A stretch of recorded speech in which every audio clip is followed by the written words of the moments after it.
bonjour à tous.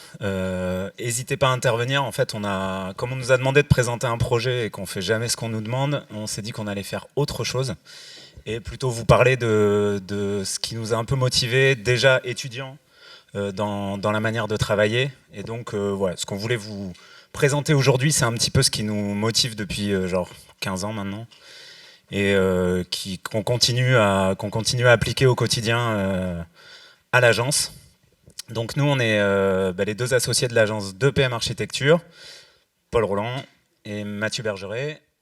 Donc Paul est diplômé de l'école ici, moi j'ai fait Grenoble et Marne-la-Vallée. Et en gros, ce qu'on voulait vous présenter, c'est ça, c'est le featuring. Pas parce qu'on est fan de rap, même si c'est vrai, mais parce que ça veut dire pas mal pour nous dans le fait de travailler en collaboration. En fait, dès les premières années, on nous a dit... vous verrez, c'est un métier concurrentiel. Là, vous êtes potes, mais demain, si vous montez vos agences, vous allez être les uns contre les autres. Et on nous a pas mal ressassé ça pendant les premières années. Et au final, on s'est dit, mais est-ce qu'on ne peut pas faire différemment que ça? Est-ce qu'il n'y a pas une manière de travailler en tant qu'architecte ensemble pour un peu contrer cette manière concurrentielle de bosser?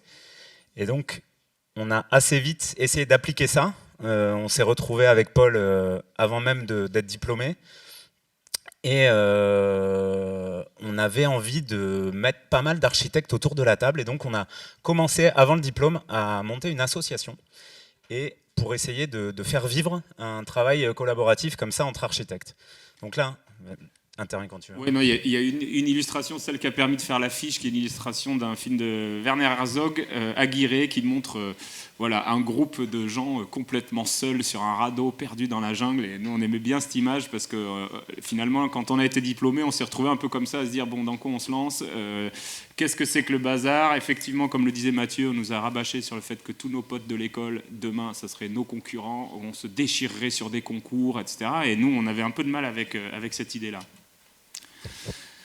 Du coup, les premières confrontations, l'agence, elle est née comme ça. L'agence s'appelle 2PMA parce que c'est 2PM, c'est 14 heures. L'idée, c'est que Mathieu était en Erasmus à Québec et moi à Bangkok. Et 14 heures, donc, c'était l'heure de Paris à laquelle on pouvait se parler, qui était une heure qu'on avait en commun. Et donc, c'est comme ça qu'est né le nom de l'agence.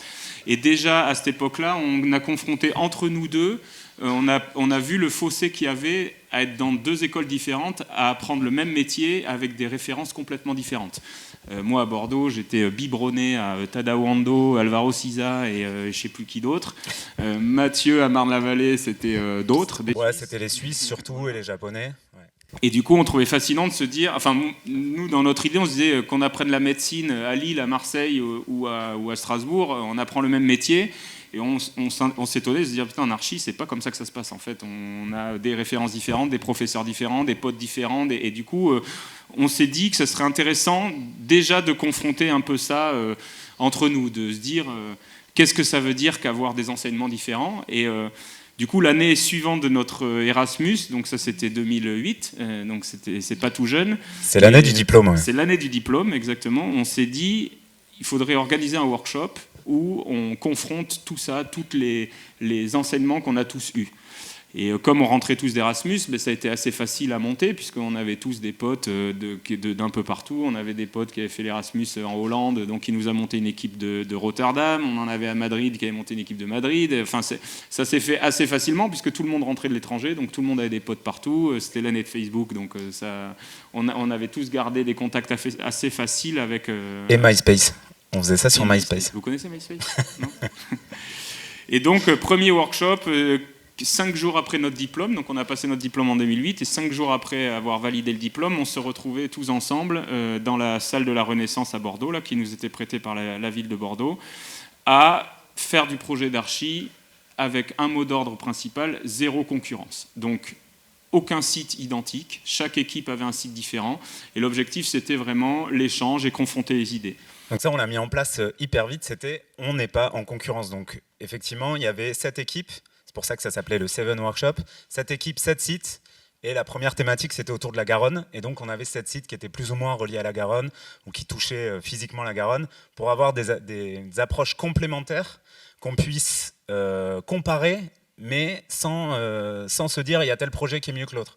Et ce qui était hyper drôle, c'est que donc il y avait tout ce monde-là, on se parlait en anglais pendant toute la semaine, c'était assez intense, mais c'est que des gens qui sont venus, qui ont pris sur leur temps de vacances en fait pour traverser l'Europe, certains. Il y en a qui sont venus d'Autriche, de Graz, de Hollande. On avait des équipes de Bordeaux, Paris, les écoles où on était nous, plus d'autres potes, des Italiens, des Grecs. Donc c'était hyper riche. On s'est pour la plupart rencontrés, parce que c'était des échanges de réseaux sociaux. Et au final, ce qui était hyper riche, c'est on a tous bossé, on s'est fait une semaine de charrette, il faut être passionné quand même. Hein. C'est-à-dire que tu prends une semaine de vacances après ton année où tu as déjà bien pris le bouillon pour t'envoyer un autre projet, quoi. Mais ce qui était assez motivant, c'est qu'on avait déjà cette idée de répondre à des concours étudiants. On avait un peu envie de se servir de l'architecture comme d'un médium voilà, C'était un peu notre façon de nous exprimer. Ouais, d'expression, exactement. Et donc il y avait des projets, des réponses à des situations qui étaient totalement différentes. Ça, c'était plutôt l'équipe parisienne et canadienne dont certains avaient bossé à l'OMA, donc qui avait une réponse hyper formelle en plan, quelque chose de très radical dans la manière de s'insérer dans le terrain. Et là, c'était plus l'équipe de Graz en Autriche, dont je vous le donne en mille, la directrice était Zahadid. Et donc, ils avaient une manière de répondre au projet de manière aussi formelle, mais de manière complètement différente. Ça nous a vachement appris de se dire ça quand même. C'est que voilà, des gens qui avaient fait les études avec Zahadid, ça sortait des projets comme ça. Des gens qui avaient travaillé à l'OMA, ça sortait des trucs comme ça. Vraiment, on montrait qu'on avait tous le même métier avec des réponses juste complètement différentes et même des façons d'aborder le projet. Très clairement, ça, c'est des projets qui nous parlaient à l'époque pas du tout, quoi. Mais l'échange était incroyable, quoi. Ça, c'était l'équipe de Bordeaux. Et puis on y avait greffé, donc ce que vous faites, vous, à la SOC Culture, on y avait greffé des conférences et des intervenants. Donc Duncan Lewis, peut-être que certains d'entre vous le connaissent. On avait, là c'est David Trottin d'une agence qui s'appelle Périphérique, qui avait une grosse culture aussi de ça, du workshop, de l'échange, etc. Donc il était lui aussi venu témoigner et puis regarder tous les projets qui étaient exposés à Arc en Rêve. Et du coup, c'est des connexions, donc c'est des gens qu'on a rencontrés et avec qui on a eu des relations très fortes et qui sont, même aujourd'hui, c'est des gens qu'on a vus 2 fois, parce que le workshop, on l'a réitéré l'année suivante. C'est des gens qu'on a vus 2 fois 10 jours dans nos vies et avec qui on est encore en contact aujourd'hui. Donc c'est quand même intéressant de se dire que ça nous a noué des relations très très fortes sur un truc qui, à l'origine, nous semblait peut-être un peu futile et un peu facile à organiser. C'est pas des relations de travail, c'est vraiment des gens qui ont leur pratique et avec qui on prend des nouvelles, etc. C'est pas, en tout cas, ces workshops-là, ça n'a pas été un rebond pour trouver du taf. C'était plus une manière de se questionner tous ensemble sur ce qu'on était en train de faire et de s'ouvrir l'esprit, en fait, tout simplement. Et du coup, là, la diapo, on l'appelle tentative d'épuisement d'une expérience parce que très vite, après, avec Mathieu, on s'est dit, bon, on l'a fait 2 fois, ce workshop, il était Maous, il y avait 50 personnes, c'était c'était lourd d'organisation, etc. Mais on s'est questionné comment est-ce qu'on peut le faire évoluer, comment, déjà, du coup, il y avait l'agence qui commençait à émerger, on se dit qu'on voulait créer une agence, donc on se dit est-ce que ce qu'on a créé dans ce workshop, est-ce qu'on ne peut pas essayer de le professionnaliser un peu, est-ce qu'on ne peut pas en définir un peu une méthode de boulot pour garder cet esprit un peu de partage et de connexion avec d'autres dans une pratique professionnelle qui est beaucoup plus terre à terre que juste faire des projets gratos en forme de cercle et des belvédères sur la base sous-marine, quoi. Et donc ça nous a ouvert tout un tas d'autres workshops un peu différents à Athènes. À Athènes, typiquement, c'est un workshop où on a été invité par des gens qu'on avait invités à Bordeaux. Donc eux qui étaient venus à Bordeaux, qui ont eu envie de faire un workshop eux aussi, donc ils nous ont appelés, etc. Donc c'est voilà, ça c'est un peu l'épuisement d'une expérience. Et nous, on en a organisé d'autres, après, sous des formes un peu différentes, notamment des workshops étudiants avec l'école d'archi. On en a fait 2, un à Oran en Algérie et un à Casablanca au Maroc. Oran et Casablanca, facile, 2 villes qu'on adore et surtout 2 villes qui sont jumelées avec Bordeaux, donc ça nous a permis de manière tout à fait pragmatique d'aller chercher des financements à la ville de Bordeaux parce que les villes sont jumelées.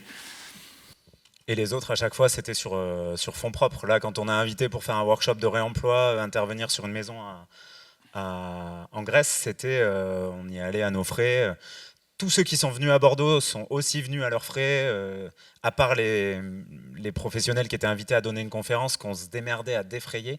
Autrement, à chaque fois, c'était vraiment une manière de...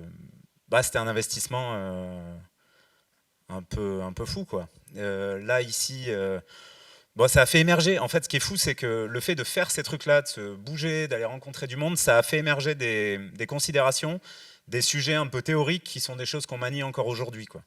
Typiquement, à Oran, on a découvert un patrimoine architectural hyper riche, mais tout comme à Casablanca d'ailleurs. Mais on a travaillé avec les étudiants là-dessus et c'est des sujets maintenant qu'on a un peu professionnalisés aussi dans le projet urbain. Sur la relation au patrimoine, quoi. Sur le fait de regarder ce qui existe, avoir un regard critique, se rendre compte que le patrimoine n'est pas forcément architectural ou urbain. À Oran, il y avait un enseignement qui était assez intéressant, c'est que on a demandé aux étudiants en fait de nous décrire les lieux qui sont pour eux les plus qui étaient pour eux les plus importants de la ville. Donc il y avait effectivement au début tous les grands monuments touristiques et puis petit à petit on a appris qu'il y en a qui aimaient bien aller se balader dans une friche, quoi, une ruine d'hôtel abandonné qui avait un caractère assez hallucinant, quoi. C'est la diapo que vous voyez là-bas.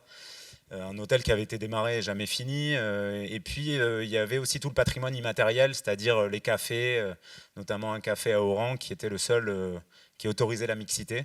C'était en 2009, 10, je sais plus. Et donc c'était un lieu hyper important pour les étudiants à ce moment-là, quoi. Et là, c'est les digressions. Donc, vous reconnaissez, hein, c'est un flow. On avait fait un do-shop. Après avoir fait des workshops, on a fait des do-shops.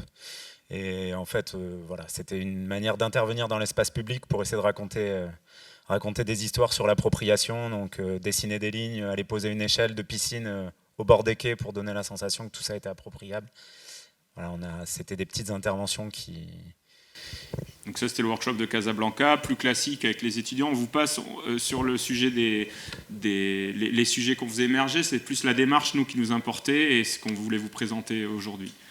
Puis ensuite, on a continué. Là, il y a eu encore un workshop. On a fait la scénographie pour le Festival indépendant du film de Bordeaux avec que des éléments de réemploi. Donc là, on a travaillé avec l'école de Condé et avec Darwin. Et puis ensuite, on s'est dit, comme on l'a exprimé tout à l'heure, comment est-ce qu'on professionnalise cette démarche ? Donc une démarche qui était un peu facile et un peu instinctive, comment est-ce qu'on arrive à l'impulser dans une démarche un peu plus professionnelle ? Parce que là, ça faisait quelques années maintenant que l'association vivait, que l'agence était déjà à peu près créée. Et donc on s'est saisi des concours d'idées, puisque quand on démarre une agence, c'est aussi une de nos particularités, nous, c'est qu'on a très peu travaillé en agence avant de monter la nôtre, puisqu'on est diplômé de 2010 et HMO 2010, diplôme 2008, HMO 2010. Ce qui veut dire que nous, en 2010, quand on a passé la HMO, l'agence, elle était déjà créée.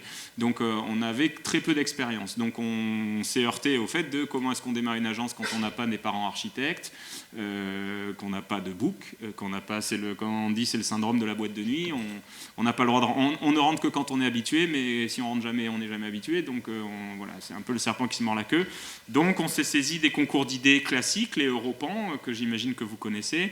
Et puis un autre Neuchâtel, on cite ces trois-là parce que c'est les trois où on a été lauréat et qui ont été très importants après pour nous, parce que même si c'est du concours d'idées, et c'est aussi un message qu'on veut vous faire passer, c'est quand même, c'est très souvent critiqué parce qu'on dit c'est du travail gratuit, etc. Et quand même, quand on monte une agence, pour nous, c'est des expériences folles, on se heurte à des sujets concrets, et puis surtout, ça fait des références, quoi. C'est-à-dire que de manière tout à fait concrète, ces projets-là, qui sont des concours d'idées, nous amènent derrière des projets urbains aujourd'hui, et c'est très clairement grâce à ces sujets-là qu'on les attrape, quoi. Et puis c'était une manière aussi d'éprouver les collaborations avec des confrères d'une manière un peu plus concrète. Parce que là, pour le coup, il s'agit toujours sans concurrence, mais de créer des équipes d'architectes, donc de faire des réponses à plusieurs, soit en se répartissant le boulot, soit en phosphorant comme des malades, peut-être un peu plus que si on était seul, mais ça permet d'amener le projet plus loin et à la fin on est récompensé dans le sens où on a quand même été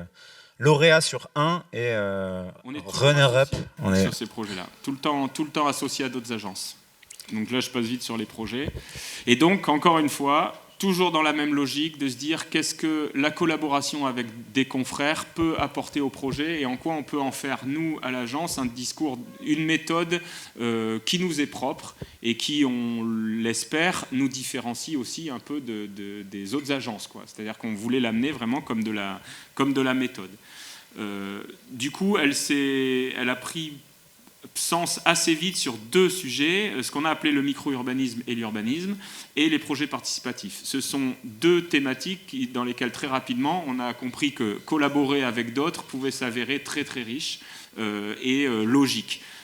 Dans l'urbanisme, c'est évident, parce que dans l'urbanisme, vous travaillez avec des élus, avec des aménageurs, avec des promoteurs, avec des bailleurs sociaux, donc une multitude d'acteurs qui fait que le fait de collaborer et de savoir collaborer, d'avoir des outils pour travailler en commun, c'est important. Et puis les projets participatifs, ça, je pense que vous connaissez un peu plus, et c'est aussi logique.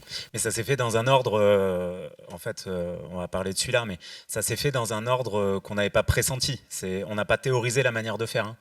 Si vous voulez intervenir sur des sujets, à un moment, il y a une diapo qui vous amène une réaction, dites, n'hésitez pas à nous interrompre, comme ça on peut discuter de points particuliers, creuser des sujets si vous avez envie.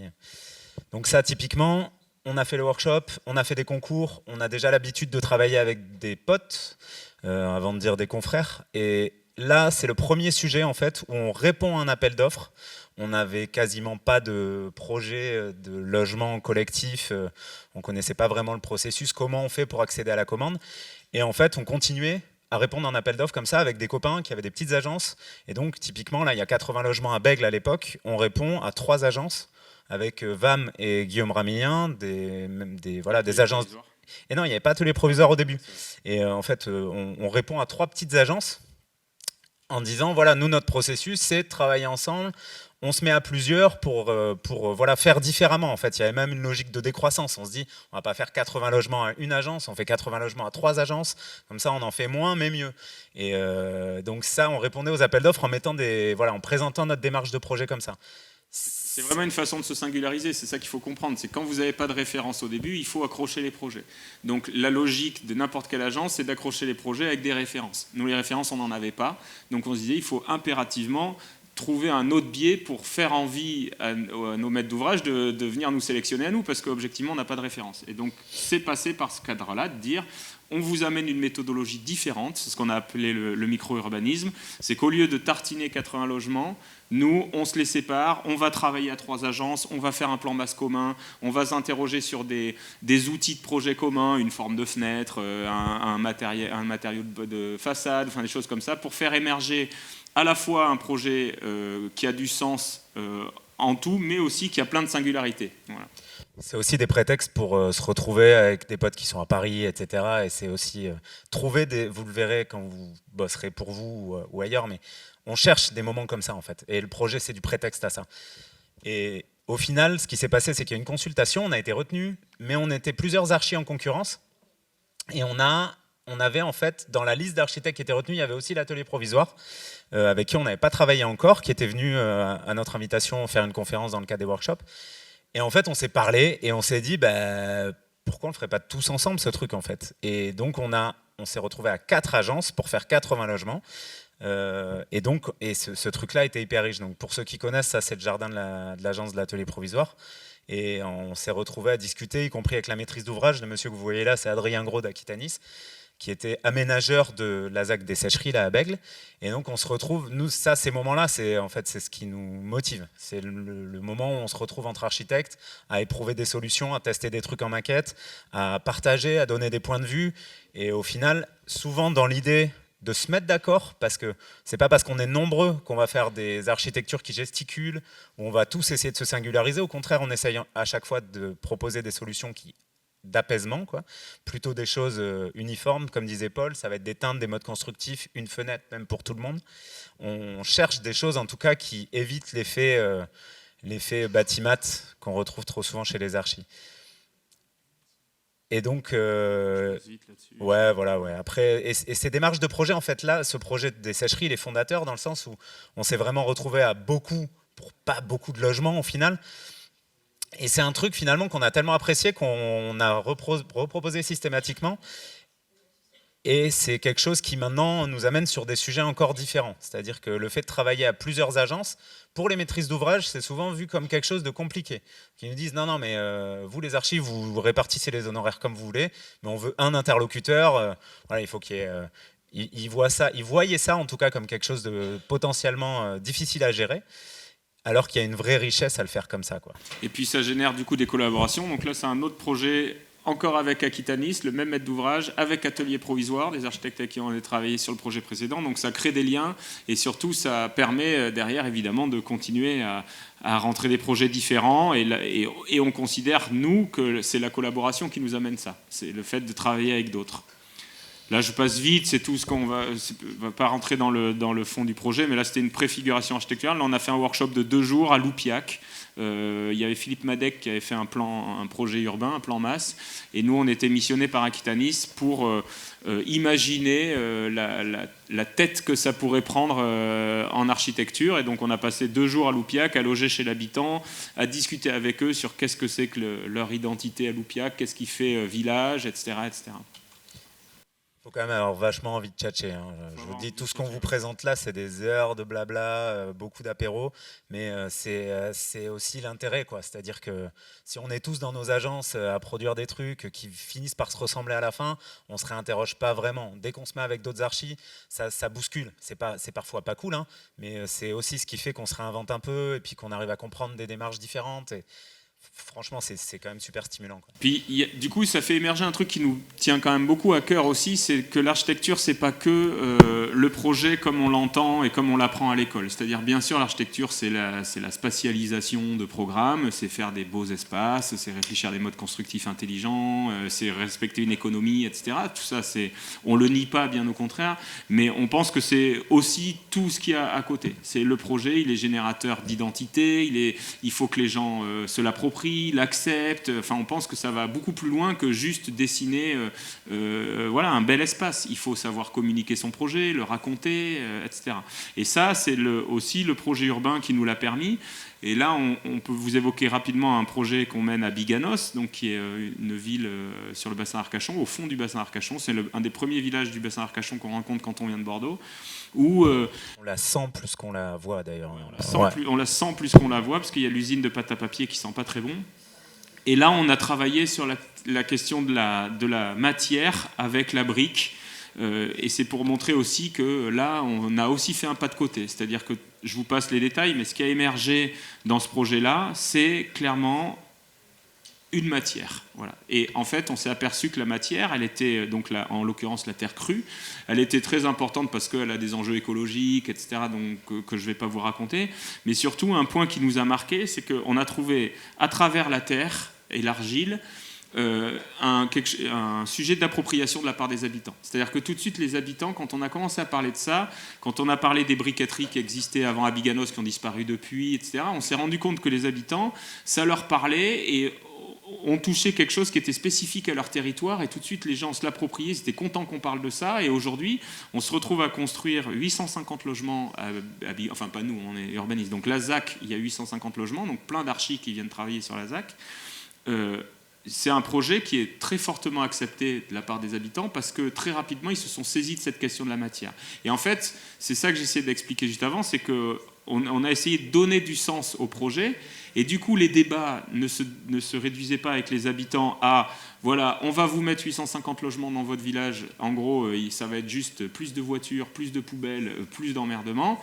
C'est plutôt les amener à réfléchir de « il faut amener du logement chez vous, comment est-ce qu'on fait, comment est-ce que vous pouvez vous l'approprier et pouvoir y participer, l'accepter, etc. » Donc c'est un peu la dimension politique du projet d'architecture qui nous a passionnés aussi, politique dans le sens noble du terme, pas dans le sens parti politique bien évidemment, mais cette envie d'avoir à participer à la cité de manière générale. Et donc c'est pas une façon de dire que l'architecte il est tout puissant et qu'il peut faire tout ça tout seul, c'est qu'on pense par contre que l'architecte doit pouvoir participer à ça, mais de la même manière que plein d'autres acteurs. J'en ai vu bailler. C'est vrai ? Ouais. Lesquels? Je dénoncerai pas. Voilà, on passe rapidement. Et donc voilà, là, quelques visuels sur les recherches qu'on a menées sur la terre crue, parce que typiquement, là, on se retrouve à aller voir des briquetiers, faire des mélanges, toucher la terre, faire des prototypes de briques, réfléchir à la forme de la brique. Donc on est loin de juste dessiner des espaces, pour le coup. Et là, souvent, on nous a dit, mais ça, c'est pas le job d'un urbaniste, parce que sur ce projet-là, on est urbaniste. Ben nous, on pense que si, c'est clairement le job d'un urbaniste de faire tout ce travail-là. Donc là, on vous raconte que les interactions, on va au-delà de l'échange entre architectes, c'est aussi qu'est-ce que ça devient quand on parle avec les futurs habitants, avec les riverains, avec des gens qui fabriquent localement, des entreprises pour parler d'une filière. C'est ça aussi, les interactions qu'on peut avoir dans notre métier, et c'est hyper riche en fait. Et donc là, oui, c'est la réalisation de la maison des projets qui devient le projet pilote, où on met en œuvre de l'ossature bois, de la brique de terre crue, qui tient compte des orientations qu'on connaît bien localement, c'est-à-dire se protéger à l'ouest, mettre un bon soubassement pour éviter les remontées de flotte. Et après, on a travaillé pas mal de choses qui touchent à l'écologie, mais c'est pas tout à fait le sujet. Et là, une autre dimension d'interaction, c'est les projets participatifs, c'est-à-dire quand on se met autour de la table avec les futurs habitants. Donc, on est associé avec des confrères ici. Marie-Hélène Badia, qui a les cheveux blancs ici, qui est une architecte à Paris, qui font des super projets, qui nous a bien mis le pied à l'étrier en 2014. Et donc c'est deuxième projet qu'on mène avec cette agence-là, et avec des habitants. Donc là, on passe beaucoup de temps sur les maquettes, on individualise les maquettes. Ça, il y a un principe de logement, et ensuite on l'individualise pour chaque couple ou famille. Et donc c'est du temps autour de la table, autour des maquettes. C'est un peu récurrent ce qu'on vous montre, mais c'est aussi une autre manière de faire avancer ces interactions qu'on peut avoir aussi entre architectes et avec la maîtrise d'ouvrage. Là, en fait, c'est notre maîtrise d'ouvrage en face. D'autres projets participatifs, voilà, au-delà de vous montrer des images, donc là, c'est un modèle en fait qu'on continue à éprouver, on continue à travailler, même si ça prend d'autres dimensions. On va y venir plutôt dans la troisième partie. Donc là, c'est un projet qu'on mène aussi avec Aquitanis. On est sur un modèle un peu différent parce qu'on ne travaille pas ensemble en tant qu'architecte. On se retrouve à 3 agences d'architecture, mais chacun avec un site. Et on a, donc là, a priori pas d'interaction, mais on s'est mis des règles. On s'est dit, ok, donc on doit faire chacun 2 maisons. L'une à Claveau, l'autre à Saint-Médard et la dernière à Ésine. Et en gros, c'est des fonciers que Aquitanis a mis à disposition et on se retrouve tous autour de la table à parler de ça alors qu'on pourrait le faire chacun dans nos agences. Néanmoins, on a mis en place des piliers de conception qu'on retrouve dans chacun des 3 projets, qui sont des sortes d'invariants dans la manière de traiter le projet. Et qu'on a, donc on aime bien se mettre quand même des petits challenges et des complexités pour la blague, mais ça nous permet d'avancer le projet un peu plus loin. Donc on s'est mis en fait des sujets à traiter. Chaque agence a des sujets à traiter. Le terrain, donc une parcelle, l'enclos minimum, c'est-à-dire qu'est-ce qui fait qu'on peut habiter là et qu'on a quand même de l'intimité entre 2 logements et un espace extérieur. Une manière d'habiter la mitoyenneté, c'est-à-dire entre 2 logements, voilà, ils sont accolés. Est-ce qu'on la traite par le vide? Est-ce qu'on la traite avec un mur technique? Et ensuite, il y a le reste du terrain qui est mis de l'usage commun, quoi. Et en fait, c'est vraiment, encore une fois, là, le travail en commun qui, de notre sens, fait émerger un projet de qualité pour notre maître d'ouvrage. C'est-à-dire que, comme l'a dit Mathieu, la commande d'Aquitanis, c'est de dire on a des terrains. Ils appellent ça des terrains restants, c'est-à-dire des bouts de terrain dans une opération où on pourrait construire quelque chose, mais pas beaucoup. En général, c'est 2 maisons, 3 maisons, pas plus. On en a plein partout dans la métropole. On voudrait valoriser ces terrains. Donc, 2 manières. Soit à chaque fois, ils commandent 2 maisons à droite, 2 maisons à gauche, etc. Ce qu'ils avaient pensé faire à l'origine. Mais nous, on leur a proposé de faire méthode tous ensemble pour qu'on fasse émerger justement une méthode de projet qui, demain, leur permet de continuer à valoriser des terrains comme ça avec d'autres architectes. C'est-à-dire une fois que nous, on sera partis.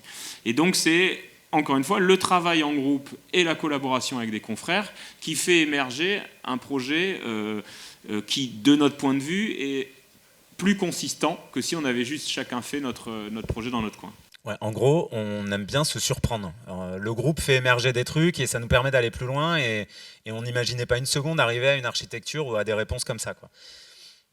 Donc ça, c'est la réponse que nous, on a apportée à Claveau en s'inspirant aussi vachement du mode constructif et de l'ambiance qu'il y a à Claveau dans le cadre de la rénovation, mais en gardant les mêmes contraintes qu'on s'est données à la base. On a 3 réponses architecturalement complètement différentes, l'atelier provisoire en haut, Aldebert-Verdier en bas, sauf que chaque projet traite les 4 sujets dont on vous a parlé, la mitoyenneté, le terrain restant, l'intimité, etc.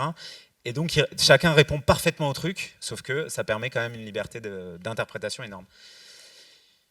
Et ça nous amène, ce genre de choses nous permet, dans le rebond, de présenter des projets finalement qui s'inspirent de ça, et on arrive à retranscrire un petit peu ce genre d'expérimentation pour donner aussi de la consistance à des propos d'agence. Je vais avancer vite, il nous reste un petit quart d'heure.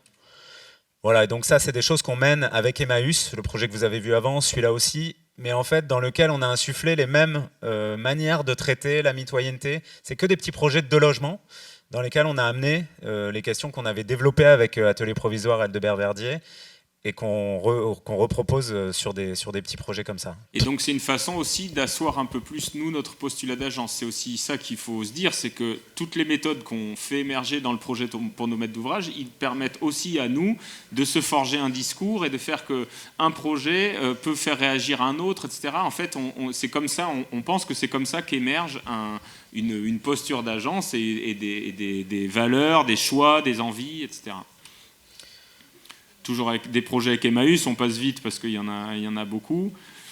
Et puis ensuite, des projets, ça nous amène des projets un peu incongrus. Et c'est aussi ça qui nous plaît, c'est qu'à force de travailler un discours qu'on pense être un peu différent, eh ben, ça fait qu'il y a des gens un peu différents qui viennent aussi nous voir avec des programmes eux aussi différents et même des fois un peu étranges, comme notamment ce projet de bureau flottant dont vous avez peut-être entendu parler parce qu'il a coulé. Je ne sais pas si on a mis une photo. Il y en a, ouais, voilà. Il a eu un petit accident en 2020 pendant la tempête Fabien, mais c'est la version 2 qui a été sortie de l'eau et réalisée. Il y a eu un gros souci, je ne vous cache pas, ce n'est pas de notre faute. Et aussi, c'est un projet dans lequel on injecte de la terre crue. Donc, vous voyez, tous les projets, ils se répondent en tant que tels. C'est-à-dire, ce qu'on a réfléchi à droite, on le réinjecte à gauche, et c'est ça qui permet de faire, à notre sens, de faire émerger un postulat d'agence. Ouais, un peu de cohérence, quoi. Et après, voilà. Et là, alors, c'est un peu la partie état des lieux. On aurait pu s'en tenir à ça. C'était pour vous montrer un petit peu comment tout ça a émergé, à démarrer par de l'association, à continuer en essayant de faire des associations pour aller chercher du projet. Finalement, ça a pas mal mordu, et ça a marché aussi avec des interactions avec des entreprises, avec des clients dans le participatif. Mais au final, on a continué de manière systématique à proposer des associations à des confrères. Donc ça, au début, c'est un petit visuel pour montrer une constellation de noms. Là, en fait, c'est les gens avec qui on a fait des featuring depuis 13 ans, quoi.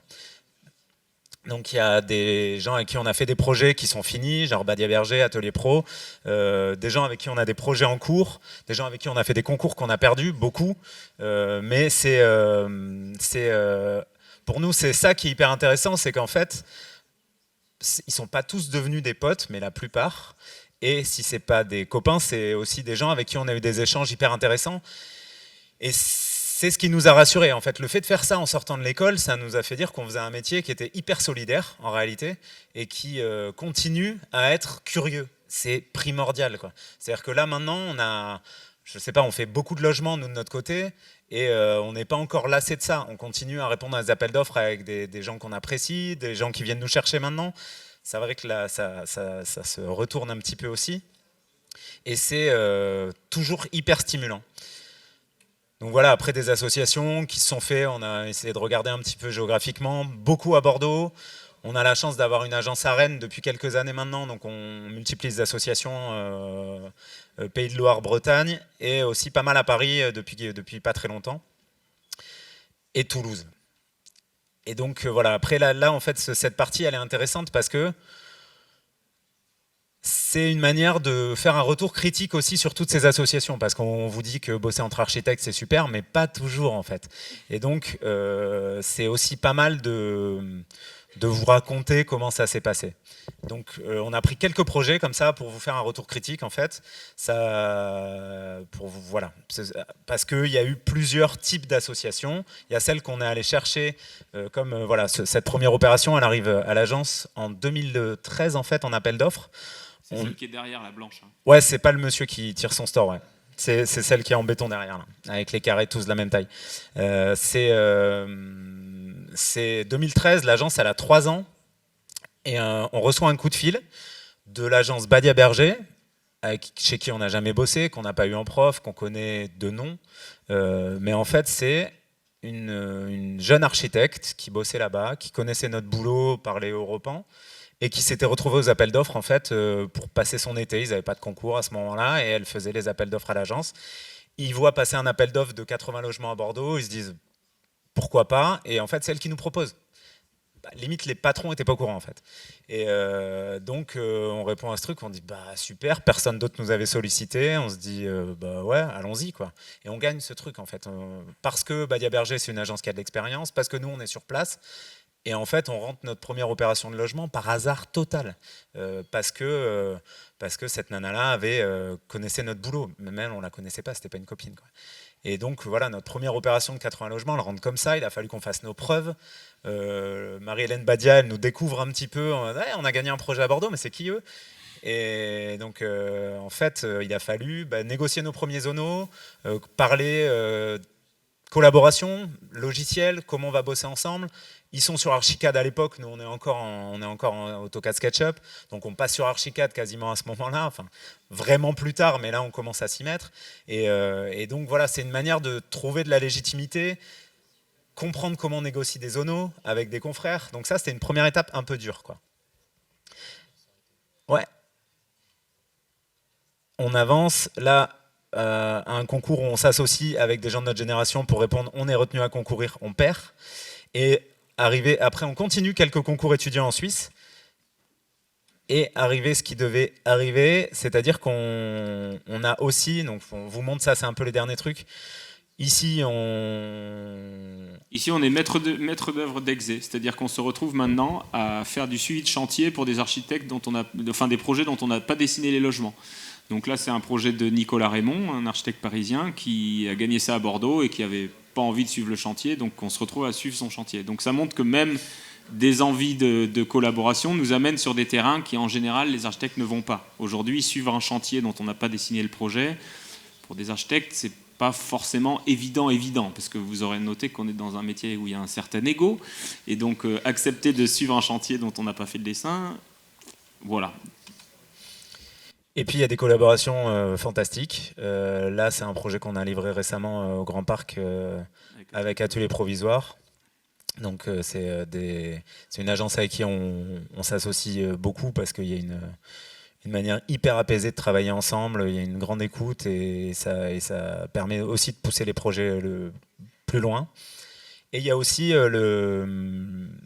là c'est un projet qui est en développement, qui est en stade permis, aussi avec un copain. Donc on allait répondre à Grenoble sur des sujets où il y avait des grandes attendues écologiques. Donc voilà, ça c'est des projets qu'on développe. C'est des associations qu'on a choisies parce qu'on sait qu'on va ensemble amener le projet plus loin et que ça va marcher.